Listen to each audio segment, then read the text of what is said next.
G'day and welcome to episode number 24 of Lanark County Confidential. My name is Michael Lynch Staunton. I'm your host, and Lanark County Confidential comes to you on Reno Vial Outdoors, WRVOradio.com, and you can listen to it there. You can listen to it on Spreaker. You can get the apps and go to TuneIn Radio or Shoutcast Radio and get it as well too on your iPod and your Android device. So what's episode 24 going to be? Well, I got a chance to get out fishing. Haven't had much chance this year just because the way things went, and but I pulled something in my shoulder, my right shoulder, so I'd take some time off, and I couldn't go fishing for a couple of weeks because it's just too much pain in it. And then decided I got to do something about it. So, anyways, we're going to go get some ultrasound on it and see what's going on. So, but I did get out last weekend and with a friend, and I got out in the evening with my wife. So. And then yesterday, I got a chance to go out as well too. So I take advantage of as much as I possibly can. So I think I told you before I did some lake trout and got some nice lake trout. But there's something about that I wanted to say before I go on any further. Anyways, when we gutted or filleted the lake trout or whatever. It had a piece of plastic in it, and this plastic was sort of like it was vulcanized, or you could tell that it had been reacting in there with the stomach acids of the fish. It wasn't doing anything to the plastic. It had really no effect on the plastic at all, and other than to sort of morph it into some kind of strange. I don't know, some kind of strange shape that was in there. So, and I don't know, I just sort of looked kind of weird to me, and I just wanted to pass that along because when they say, I don't know whether this was biodegradable or not, but we all, I've made plastic. I got plastic over in my shop there, and it's a petroleum product. There's nothing natural about it. So some guy catches, or some guy's plastic crayfish gets thrown off. This is in the lake trout, mind you, and we were catching them in 69, 70 feet of water. So how this got down to 69, 70 feet of water, I don't know, but obviously it just goes to show, don't throw your plastics overboard. Throw everything in your boat, keep them in your boat, take them and throw them in the garbage because that's where they belong. They deserve to go back into the landfill and go back and then be buried for another 10,000 years, and somebody else will dig them up and hopefully make them into oil again. And they can go through the same crap we're going through now. But there's my rant. Oh, I got a good rant coming up on the medical industry, the health system. Yes, there's a good one for you. The health system. Remember, if it's a system and it's invented by man, it's not going to work that well. Unless it's been done over and over again. Anyways, let's get on to what I was going to say. But that lake trout with that chunk of plastic in it made me sort of think that that probably that plastic is all through that fish. And so when it was my choice to take the fish, I let my buddy take it. Sorry, Adam. But anyways. Even though my shoulder's been really bothering me, I decided I was gonna. It's hard to cast overhand, but I like to flip pitch a lot, so it doesn't hurt as much. Depending on how, can't do docks real easy, but we're gonna get the dogs going today, so maybe. Anyways, this program or this podcast is going to deal mainly with Gambler Lures NINJA Jigs, And why would I want to spend so much time on that? Reason being is because I probably throw that 70% of the time, or if I'm in a situation where I can throw a jig, that's the jig I'm going to throw. If I'm fishing for bass, I'm pitching and flipping majority of the time, so that's the jig that I'm going to throw majority of the time, unless I need to put a rattle in it or something like that, and then I'll throw a Picasso. But and why would I pick our jigs? I guess it comes down to are all jigs the same? And I gotta say, no, not after fishing with jigs for over years and years and years and years. One of the reasons why I've been fishing the Ninja jig is they came out with a little combination that they had Guido Hibden as a pro staff. I think it was Guido. Anyways, I think it was Guido. Anyways, he had his classic bait, and with combination of the Ninja jigs, did pretty well. Okay, I got to go through the Ninja jig. It comes in a casting model, or it comes in a flipping model. The casting model only goes to 3/8. It's quarter 3/8 black and quarter 3/8 black and brown, quarter 3/8 black and brown, quarter. Yeah, okay. And then it's the flipping jig that I use most of the time, and that's black and brown again, and that goes from up to 1 ounce, 3/8, half ounce, 3/4. Pretty much that's all you really need, or 5/8, black and brown. So pretty much that's all you need. You don't need much more than that. Why do I like it so much? The way the jig is made, you have to take a look at the picture. So go to the Gambler website, Gambler Lures, and go to their online store. And if you look at the jig, excuse me, I find there's two things that are important about the jig. Three things actually. The hook, they're using a Mustad ultra point hook. It's a good hook. I think I've broken one hook in probably 15 years of using them, and that was because I left the plastic on it, and it actually rusted the bend in the hook, and that's where it broke. It didn't break because there was a problem with the hook. It broke because the hook got a flaw in it. Anyways, from the salt in the plastic. So right now I'll pull my jigs, or I'll pull the plastics off the hooks and try not to let them sit there, because it's not a good thing to break your hooks. The weed guard's good strong weed guard, lots of bristles in there and stuff like that, but that's not one of the things I like it for. But two things I like it for, that besides the hook, are the collar. It has an aggressive collar, so it holds your worm, your whatever you're going to put on it. If you're going to dress it up, and you can take this jig and you can put a skirt on it, and there's that first collar is actually a skirt collar, so you can slide a skirt up onto it, and then you can slide a crawfish or whatever else you want onto it afterwards. You can put a swim bait on it as well too. They have a swimming model, so you could basically put a swim bait. The shape of the head is it's triangular all the way through, widthwise, and the way the hook, the turn of the hook, and the way the head is molded to the hook is very important too, because as that falls, just the way and I'm going to get this on video because I've seen it many times before, if I can, anyways. The way it falls, it falls weight forward, basically weight forward, obviously. But when it hits the bottom, a lot of times it will stand up, your crayfish or your whatever you've got on the back end of it. And a lot of times that's a good thing and a bad thing in one respect, that it's in a defensive mode, and I've been told that the fish are a bit more wary and stuff like that. But the thing that I like is that it puts it in the situation where that the next thing that you do when you go and give that jig a little shot and do it a bounce, it is going to bounce. It's going to rock, or it's going to bounce. You know what I mean? So it's not going to lie on its side.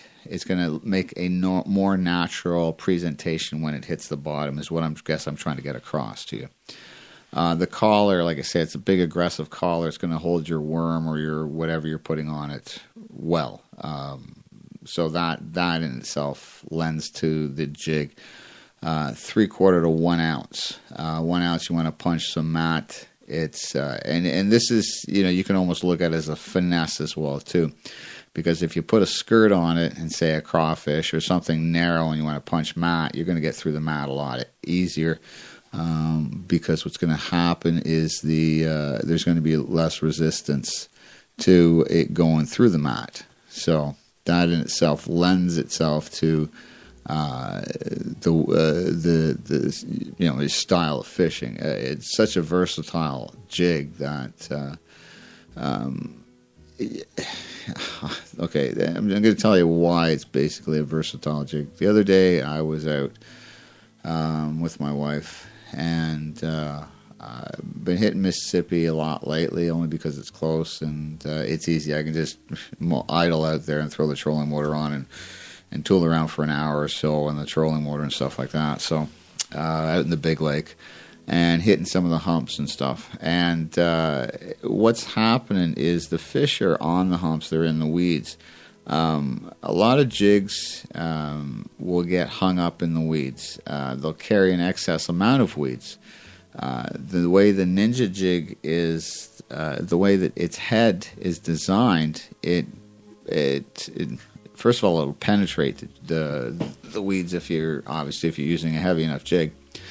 I mean, typically I'm going between 1/2 ounce and 3/4 ounce. I'm not really throwing much lighter than that unless I want to swim it. I have a 3/8 that I'll swim, but most of the time I can swim with 3/8 and I can swim with 3/4 ounce as well too. But what I'll do is I'll start off with a 1/2 ounce. I'll start off with 3/4 ounce and see if they're aggressive enough to hit 3/4 ounce. If they're not, then I'll go to the 1/2 ounce.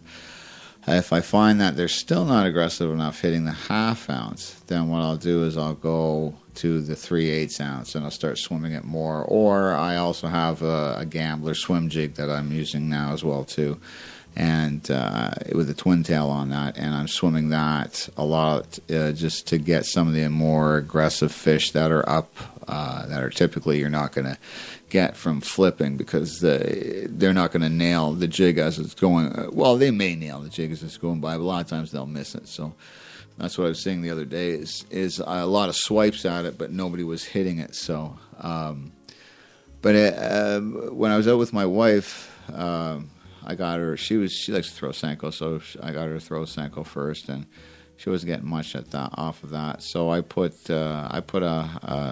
I think I put a 3/8 ounce Ninja jig on hers, and I'm using a Yamamoto Creature on it, green pumpkin, or when I'm throwing my 3/4 ounce is typically black, and that's on the North Fork Composites rod, and I'm using again a Yamamoto Creature in blue black or black blue, whatever they want to call it. Sometimes what I'll do is I'll put a Gambler twin tail on that with one of their skirts, a Gambler skirt as well too, and I'll make my own jig up, and then Gambler sells rattles as well too, so I'll put rattles on it as well if I have to. So I can basically make up my own jig, my own color scheme, whatever I want, because I have a wide variety of jigs, jig skirts that I've ordered in, and they have 4 or 5 different colors in twin tails. So you have a bit of a combination there that you can use. So it's nice in the respect that on the days or on heavily pressured bodies of water, when like I was just listening to Scott and Mike's. I was listening to Scott down. I guess he was on Champlain or whatever, and he got to his spot, and he felt like a sandwich. I understand what it's like, Scott. It's frustrating. It's very frustrating, and more power to you that you didn't lose it.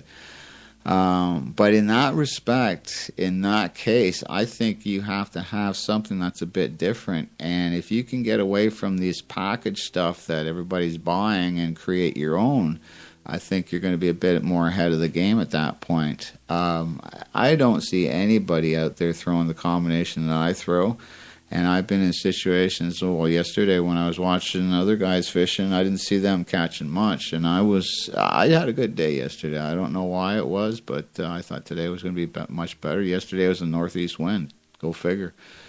But I was catching smallmouth right off the, well, actually I caught largemouth right off the bat on a crankbait, actually a rattle trap. And then I said, well, okay, I'm going to leave because they were kind of small, so I left them. And I started targeting some smallmouths on the humps and was getting some, 2s, 2.5s and stuff. And then later in the day, as the sun got out and started to warm things up a bit more, and the wind pushed down or dropped down a bit, I got a couple of good largemouth. So, to me, and everything. Oh, sorry, except for the largemouth. First thing on the rattle trap, or it wasn't a rattle. It was a Strike King. It was one of them Kevin Van Dam. It was a rattle trap. And instead of those 3 fish on the rattle trap, everything else was caught on a Ninja jig, either the 3/4 ounce or the 1/2 ounce.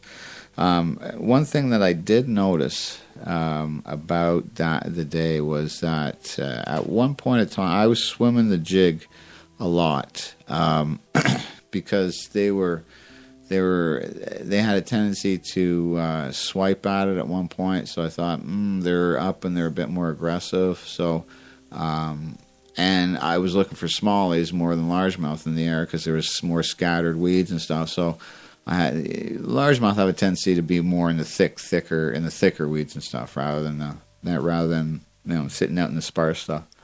And I went to one little area and boom, I got a little walleye, and I thought, okay, that's pretty cool. And then I went to, was that the first one? I think that was the second one. I'm not sure. I have to look and see. But I've been doing real well out there on walleyes as well, too. Walleyes on a jig, on a Ninja jig. I'm flipping for bass, and I'm catching walleye at the same time. Now, a lot of bass guys will say the same thing, especially on Mississippi. They go and, but it just, to me, it just shows the versatility of the jig. It doesn't matter. I mean, I catch pike with it as well, too. When my wife was out, and I was using the 3/8, I think it was the 3/8 I was using, I was catching some big perch too. So it's a very, very versatile jig, in the simple fact of the matter that you can pitch it. You can just sit on the front of your boat and pitch it out 10, 20 feet at a time and run down the shoreline or skirt around the hump or flip through the deep weeds and stuff.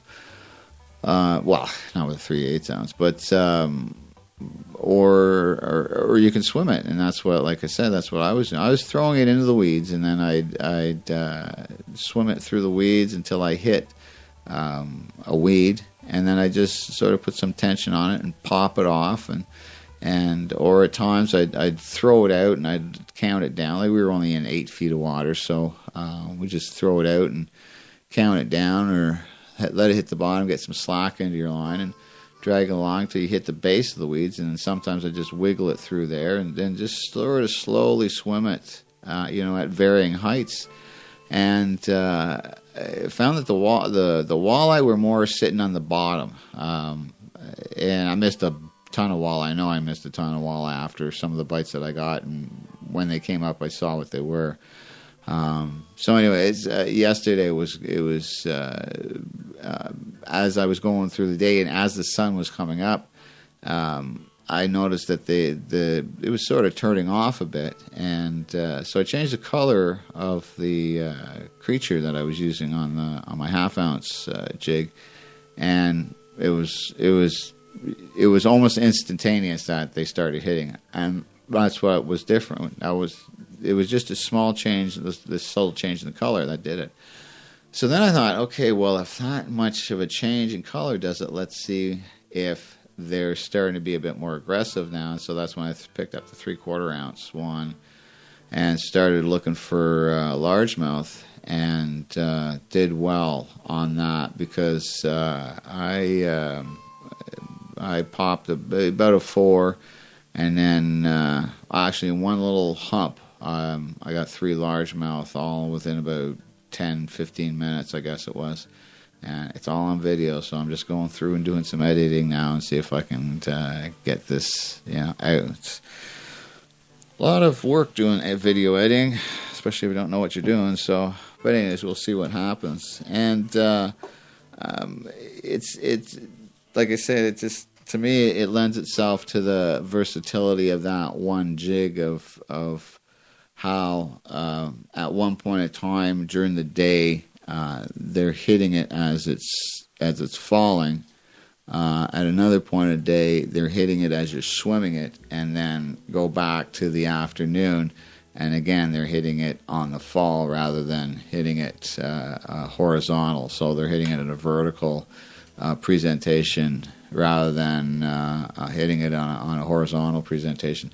And to me, if you can use a lure all day long and be successful all day long and get it to work horizontally or vertically, that's pretty versatile, I would have to say. So, but then, that's what jig fishermen are all about. And you ask them, they'll do the same thing. I got this idea. I didn't get the idea from swimming it from other than this one guy I used to see when I was putting in at Dick Bell Park, Rito, or at just down from Britannia in the Nepean Sailing Club. I'd see this guy all the time. I lived 7 years at Britannia, so I'd see the guy all the time, and he was just out there, and he would swim a ball head jig with a white twister tail or a yellow twister tail on it, and he would walk the inside of the marina all day long. I went there one day and I said, I see you all the time, and do you do well? He says, yeah, I do pretty well. And he was, he said, my biggest walleye here was 6 pounds. I looked at him, I said, are you serious? He says, yeah, biggest walleye is about 6 pounds. Some big pike, lots of panfish and smallmouth, and so I looked at him and I said, well, why don't you come out on the boat with me today? I said, I got nobody with me, and we'll hit. He says, no, that's fine. I just like walking the shoreline and fishing this way. I don't want to go out in the boat. I don't. And I went, okay, no problem. But when I watched him and watched him swim, and that's all he did was he swam. He would swim a grub. That's it. And from that, I just went, okay, well, there's obviously something about swimming these grubs that works. So, and watch a couple of videos. The In Fisherman guys, they're thumping for them for walleye in the springtime. And so I started getting some ball head jigs and putting grubs on them and starting to swim in them. And then I started fishing for walleye in the springtime and hopping jigs and stuff like that. And then I started getting into flipping jigs and fishing bass on jigs. And before that, it was, Texas rigs and stuff like that, fishing for bass or tubes.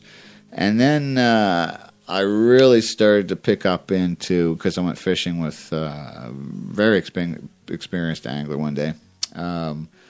I got into this wanting to fish deep weed lines and deep weeds and not just specifically mat and stuff and stuff that's blown up in docks and stuff, but the deeper weeds that people don't target because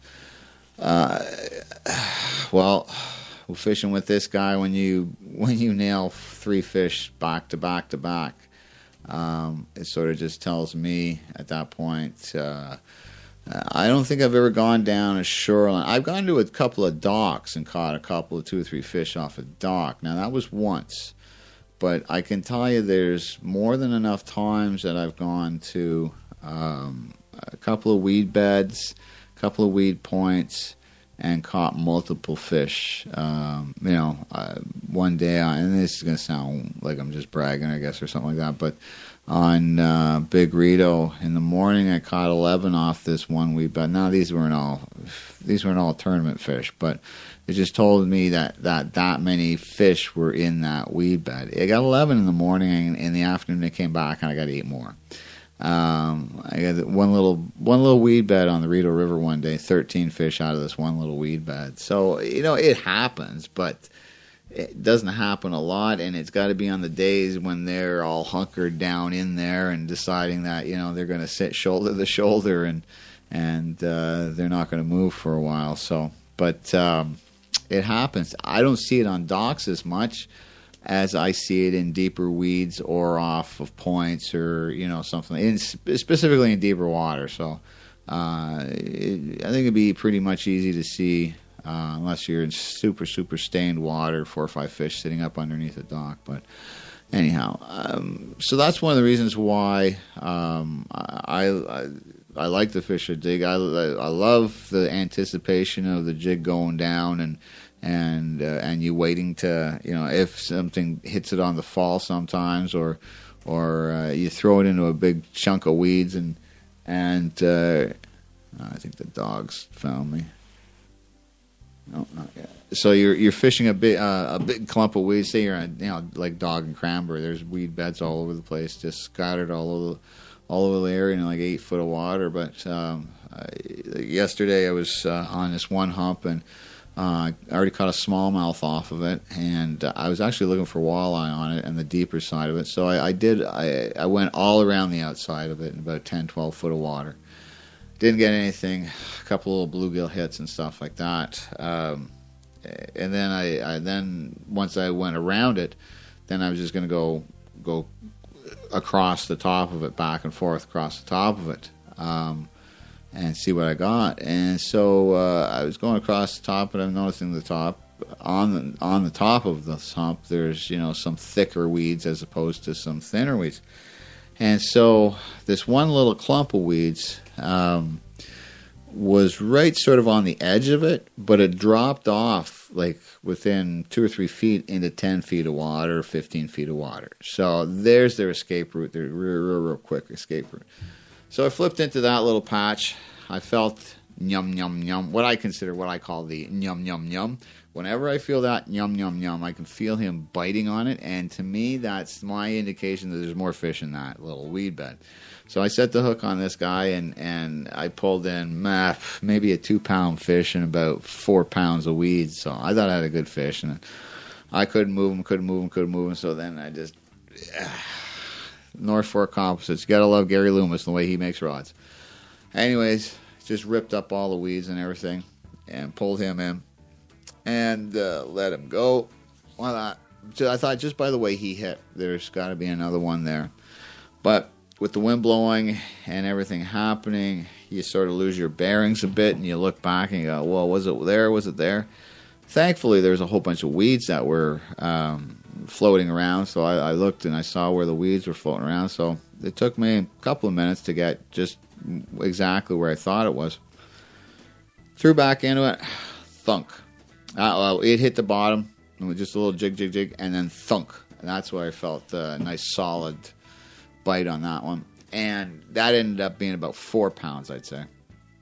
And then, and I watched this on video, it took about 10 minutes for me to go around and find it again. But because the first time I was just looking at it visually. The second time I sort of analyzed why they were there, or where they were and why they were there. And what I figured was that they were right up in this patch of weeds, but quickly would fall right out of the bottom of it, would fall into deeper water. So, they had the best of both worlds there. They could go up quickly and they were in 6 feet, or they could drop down and they were into 15, 16 feet of water. So, smart, obviously, and the big fish lived there, obviously. So, took me a bit, came back around, boom, I nailed another one, and I think he was about 2.5, 3 pounds. So, then I went, okay, this is pretty cool. And I just going, geez, I'm not doing a tournament today. But anyways, what do you expect? So anyways, I've gone to that hump during tournaments and gotten absolutely nothing. But you never know if it's been pre-fished the hell out of it before. So it's not a very big hump. It's only about 2 bass boats big, so it's easy to do. It's easy to clear it off in about an hour or so. But anyways, after that fish, I decided, well, if the largemouth are biting, I know where I got a nice big one there in the fall time, and that area is perfect. It doesn't matter whether it's a fall spot or they be there in the summertime as well too. So I whipped over to that area, come off plane just in front of my waypoint, picked the flipping jig up, threw it out, and bam, first cast, nailed one. And he wasn't big; he was only about 2 pounds. So, but Mississippi Lake, that's an okay fish for Mississippi. So then I decided I'm gonna just because of the way the wind had lessened, and I haven't spent a lot of time in this area. I found it in the fall time, and I've always wanted to go. I've always wanted to fish it, but for one reason or another, there was always a boat there, or I didn't have enough time, or the wind was blowing and you couldn't fish it effectively because it's an area that has scattered amounts of weeds and a couple of humps and stuff. So you sort of want to go through there and mark this hump and mark that hump and know what you're doing the next time you come through so you can fish it a bit more effectively. Because I find that the first time I go into an area, I think the trolling motor and the boat does a lot of, flushing out of the fish and stuff, especially on lakes that are heavily pressured and stuff. Mississippi Lake average depth is 8 feet. I know the fish get accustomed to the boats going back and forth, but this being a day, a weekday, I just, I wanted to put the odds more in my favor. So what I like to do is I like to go into an area, check it out first, and then figure out where I want to fish, and then fish those spots rather than just going aimlessly through it and going, oh geez, look at that, or look at that, or look at that. So because a lot of times when you're fishing, you're concentrating on fishing, you'll be on the trolling motor and you'll miss something, and or you'll go up onto a hump right away and there'll be a fish on it or something like that. So I think it's better off just to locate stuff first and then go fish it effectively afterwards. But anyhow, so I find this little hump that I'm going, oh geez, this is I thought it was shallower water, but once I got around to the back side of it, I'm going, no, this is just a little hump out in a 10, 11, 12 foot of water. It came up to about 5 feet. And people would drive over this all the time. And I thought, okay, well, here we go. So I went around the back side of it, and I'm coming to which would be the current side of it, obviously, or the upstream side of it.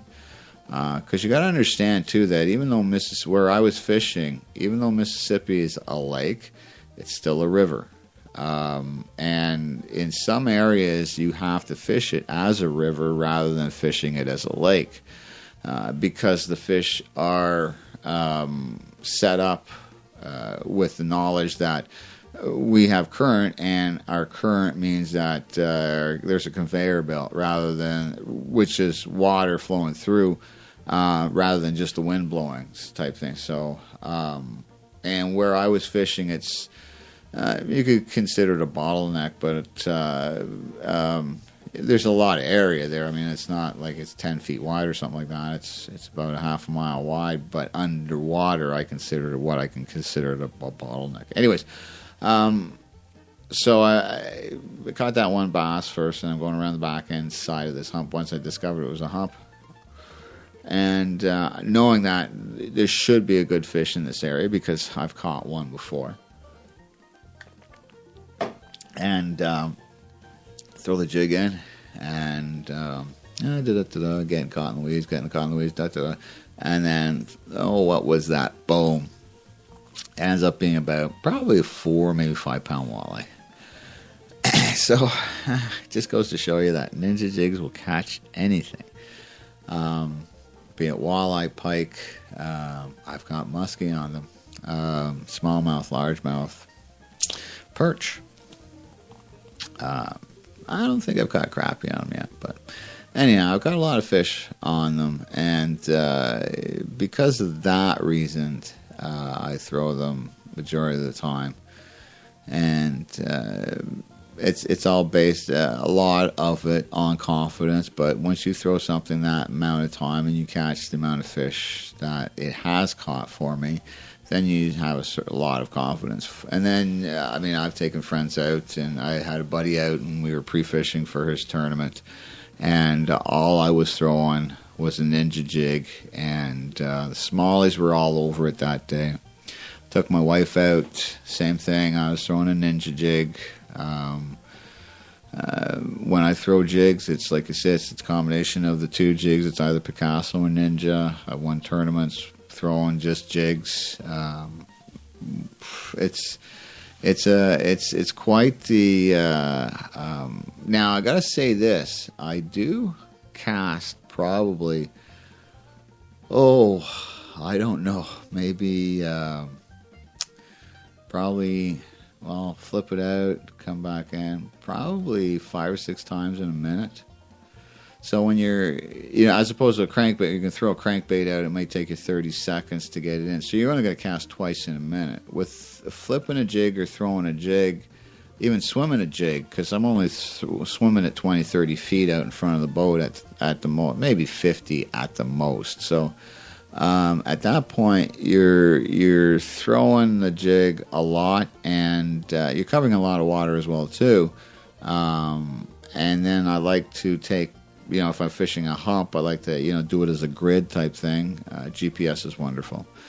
So that's sort of how I go about fishing it.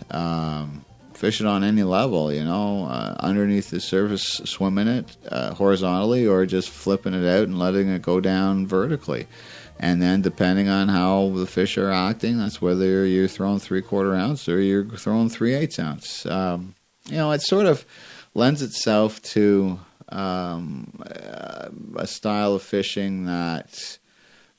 now, I don't use it as search bait. I use it in areas that I know there's fish in to begin with anyways. So if I want a search bait, you know what I'm thinking of doing?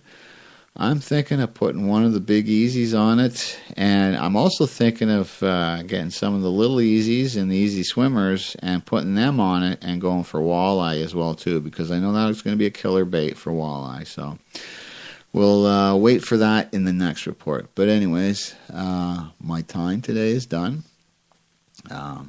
It went so fast that I didn't even realize that I was that far into it. So, but that's because I really, really like jigs, and it's got to do with the success that I've had from them, especially Gambler Ninja jigs. So, anyhow, that's going to be it for today. Thanks, Reno, for the opportunity for another show.